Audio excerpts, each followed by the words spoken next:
Hello and welcome back to JLXP. This makes episode 39 all time, and I'm recording this actually late Tuesday night. Going to release it early Wednesday morning, which is a little earlier than my midweek episodes usually release, but that's because, did you know, LCS is doing a Super Week. So games are actually going to be starting on Friday instead of Saturday, so I wanted to get this out a little bit earlier so that there's more time for people to watch it, because I know people don't immediately watch JLXP when it comes out, and they sometimes listen throughout the week, especially on the podcast platform. So I will say that this will probably be a bit of an information dump.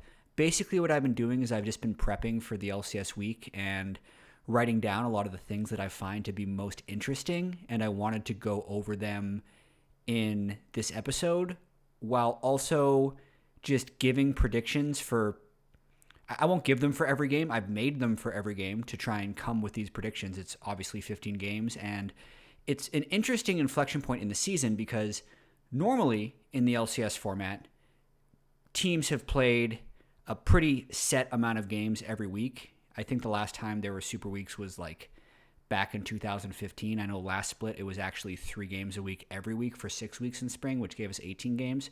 This year in spring, it is 8 weeks of games with 2 Super Weeks in there so that you get the 18-game double round robin.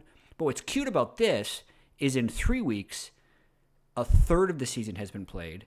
And then after this Super Week, exactly half of the season will have been played. So that's kind of why I wanted to project here what I think will happen this week before it happens, because there's a lot of weirdness that always goes on in the standings early on in the season, where if a team has an easy strength of schedule, they may look really strong, or if a team has had a really hard strength of schedule, they'll look particularly weak, and that ends up actually kind of revealing itself once the first round robin has been played. So the way that I am approaching this episode is I went back and looked at the LCS ceilings and floors conversation that I had with Spawn before the split started, and I'm coming away with the biggest surprises through 6 games. I'm going to omit the biggest surprise being C9 parting ways with LS after 4 games, because there's 700 million videos about that currently, and I already gave a short take about that in the episode I did with Raz at the end of week 3. And also, I don't think the update that Cloud9 provides much additional context, so I'm not going to be one to continue the speculation. I know Hotline League did like a whole call-in show of speculation, so if that's really what you're into, I would say go check that out because I think it's pretty good. But, okay, top 4 biggest surprises after 3 weeks going into the 4th week. I'd say the number one is actually EG's lackluster start.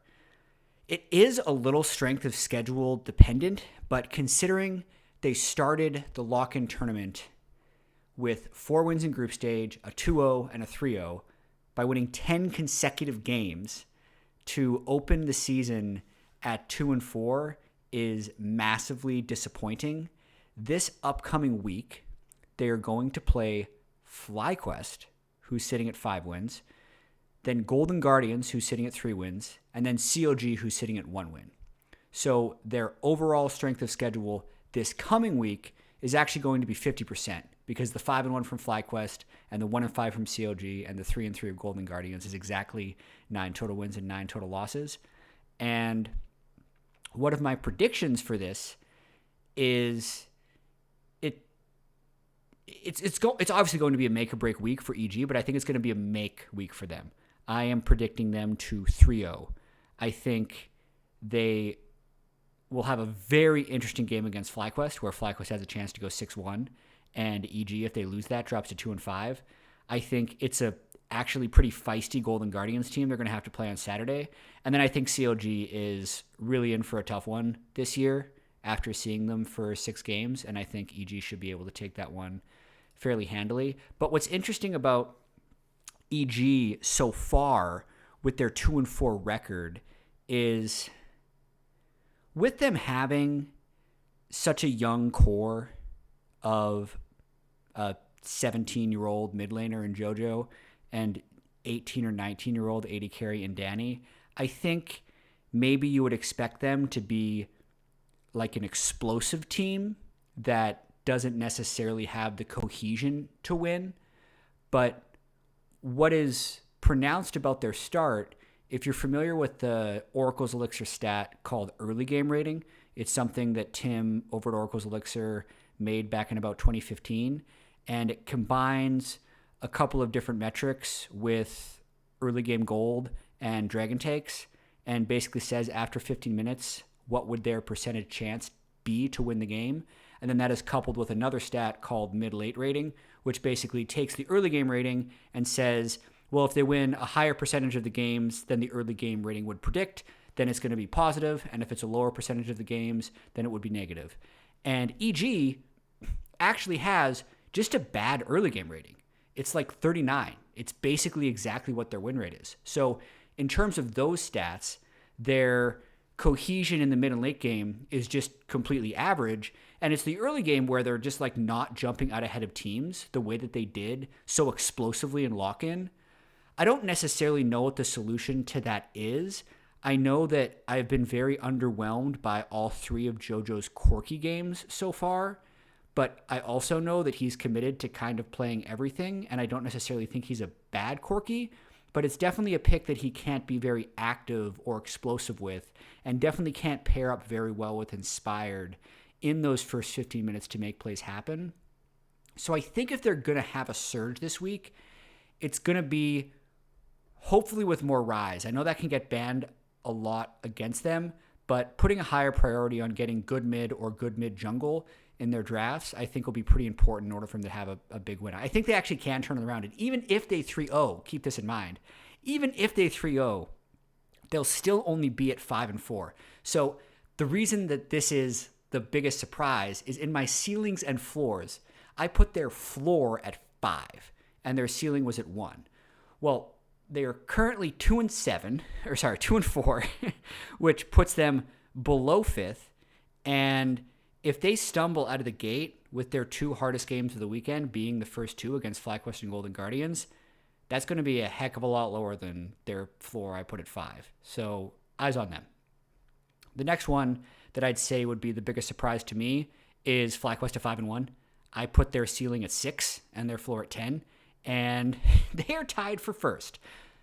But I do think that that is somewhat strength of schedule related. So their upcoming opponents is actually not as crazy as you would think, even though I've said it's strength of schedule related, because they play EG, who everyone expected to be good, but who has actually not been good. Then they play Immortals, who is 2-4. Then they play Cloud9, who is 4-2, with that loss coming to CLG last week, but otherwise has looked pretty good. And we don't really know what C9 is going to be looking like in this upcoming week with all of the external noise that the LS departure has created. But that puts their strength of schedule for week 4 at 44.4%. So actually, they wouldn't have what you'd call like a hard strength of schedule in this upcoming week.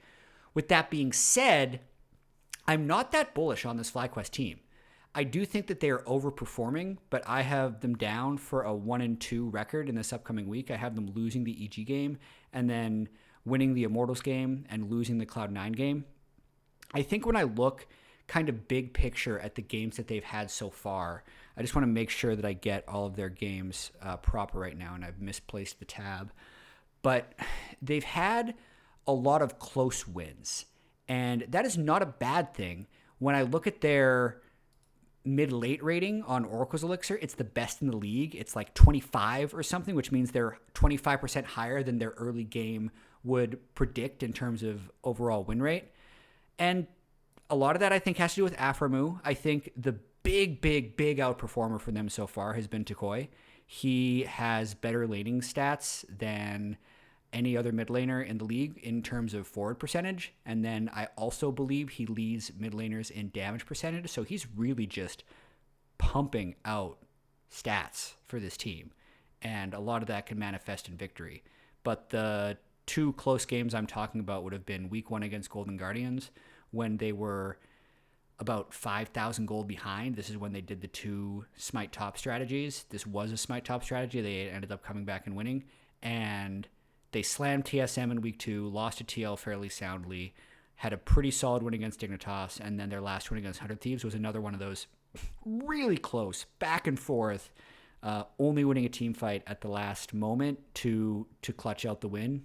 And Kumo had this ridiculous Tryndamere flank onto Abadage's Corki when they were 5,000 down that got them 3 kills and then got them Baron, and then the game was still really close. So I can see a world where they're 3-3 and we're not talking about this team as a huge surprise, which is why I am surprised by their result at 5-1, but I definitely do not expect them to stay up at the top of the standings.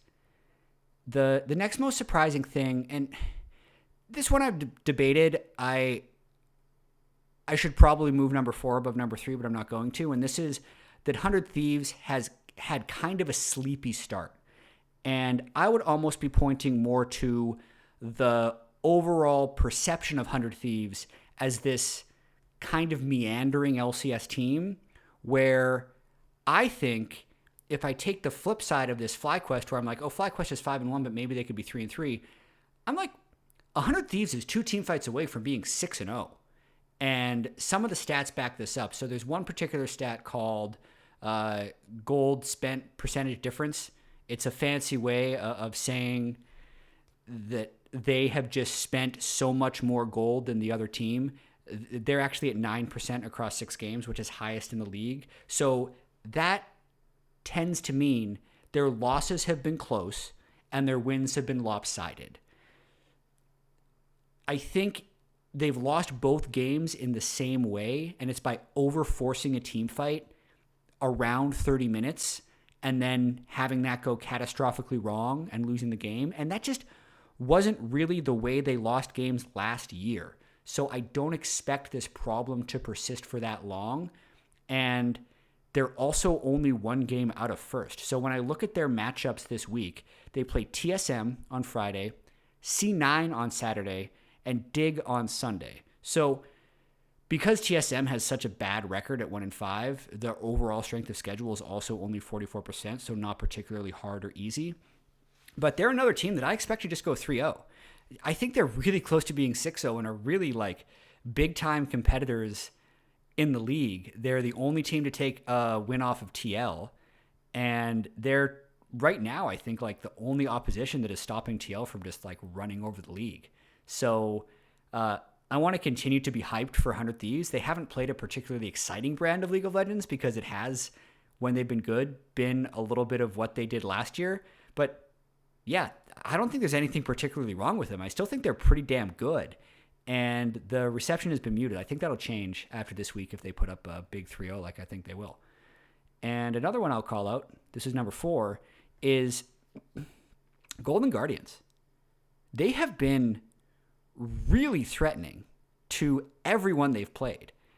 And I did not have them there in my ceilings and floors. I had them 6th to 10th, and they're sitting at 3-3, but I feel like it could have also been like a lot better.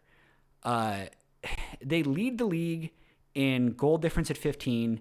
Yes, they've played against Smite Top multiple times and had good early games against them, but the way Pride Stalker is able to run a lot of the early games and the control they seem to have for like the majority of these games is way more than you would expect from, I mean, I hate to say it, aside from that like 1 year they're pretty good, from the Golden Guardians. Like they have just, generally when you see that team, you do not expect them to be good. And I would say that the overall investment they have done in their coaching staff, I think their org is actually doing a really good job this year. They didn't necessarily go with an incredibly young roster. They went with older players. And I think, at least at first, that's paying off fairly well. It's not like older players can't still develop and can't still improve and can't still increase synergy. And they're doing pretty damn well. With that being said, they play TL and then EG, who I think is going to be on an uptick, and then Immortals. So this will be, like, if they can beat either TL or EG this week, I'm really going to start taking this team seriously. I do think they'll beat Immortals, so I have them at 1-2 for the week. But their early games and the quality just like the quality of the way they've been playing. I know it's a stupid thing to say. Has just been surprising to me so far in the split. And they have a chance to really step up and make a statement this week with the game against TL and a game against EG. If they beat TL, it's like a really big statement, because I said in my Sunday night podcast that I think TL is going to go like 16-2. So I'd be very surprised if they do that. And if they beat EG, like that's a game they should really have circled, because that's a team that really needs to prove something this year, hasn't done so in the first 3 weeks. And I think it would make Golden Guardians look really damn good. I want to touch on a few other things. I don't want to spend too much time on this video. I just have some stat outliers.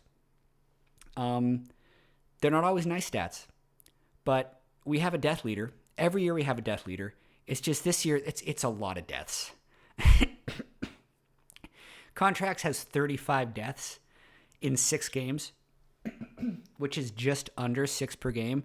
For some context on that, like the lowest deaths in the league is Bjergsen at 5 deaths in 6 games, less deaths in the whole season than Contracts is averaging per game.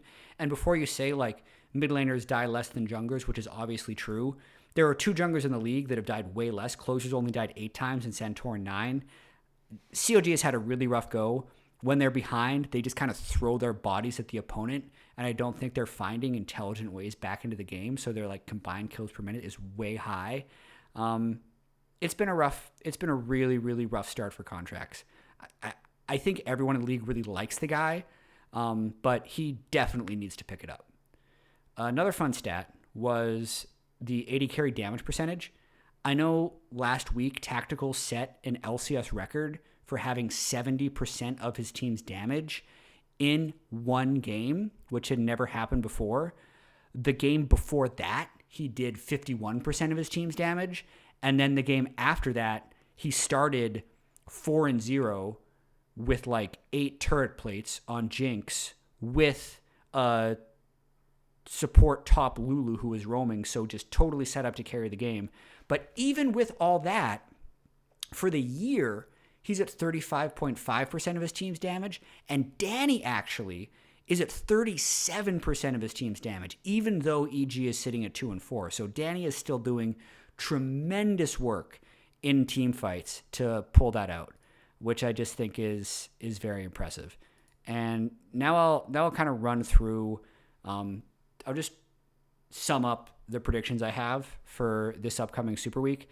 I actually think there will be 3 3-0 teams. I think TL, 100 Thieves, and EG can all go 3-0. That would make TL first at 8-1. 100 Thieves would be in second at 7-2, and it means EG would recover to 5-4. Some fun facts about the Super Week scheduling. CLG actually is the team with the easiest strength of schedule in the upcoming Super Week.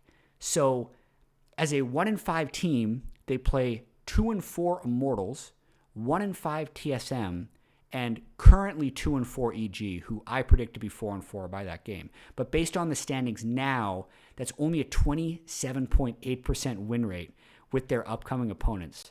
The next question you probably have is who has the hardest Super Week schedule? The answer is Dignitas, a team that did not have a good week and could really be in for a bad time.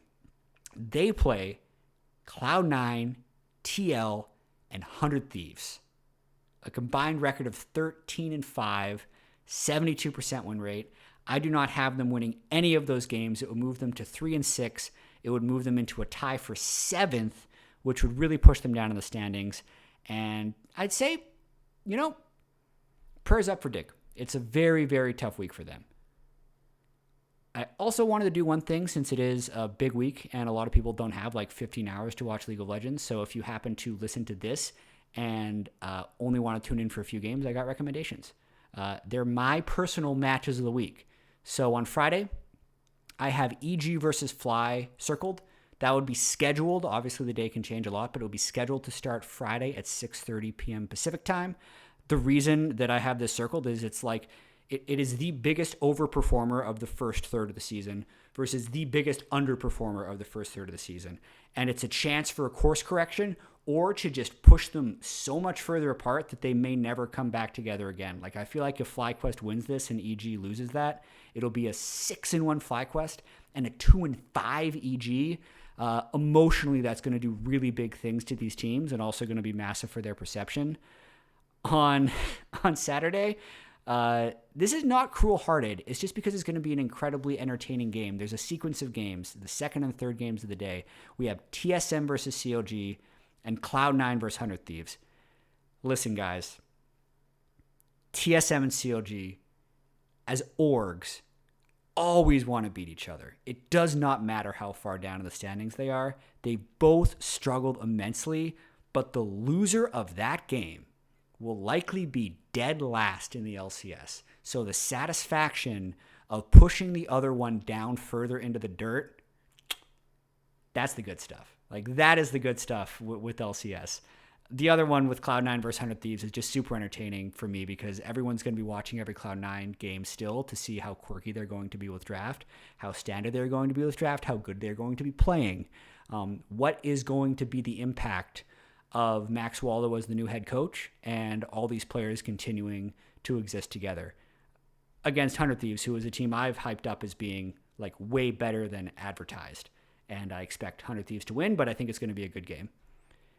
On Sunday, I have 2 circled. Fly versus C9. Again, I don't really need to restate the reasons I think Fly and C9 are very interesting in this upcoming week. It's whether or not FlyQuest can maintain that spot at the top of the standings or whether they revert to the mean. And if Cloud9 can keep on keeping on and prove themselves as a top-tier team. And then 2:30 p.m. Sunday, my last match of the week. I know there's been this is my 5th one, but TSM versus Team Liquid. Bjergsen's first game against TSM. 2014 to 2020, he played on this team. He coached this team in 2021. He had the opportunity to stay with them in the offseason, decided not to. How much do you think he wants to beat TSM? And how much do you think TSM would love to take down TL? Even though it's very unlikely. They really would like to. So I got that one circled. I don't really have anything else to talk about. So I can wrap up the video here. I'd say thank you once again for watching. I've been floored by the reception so far. Love all the positivity in the comments. I like how things are trending up viewership-wise week over week. Please continue, like and subscribe. I think I'm up from around 18,000 subs right now, which is really great. So please keep doing that. If you're watching and haven't subscribed, I'd love it if you would. And yeah, I'll see you next time.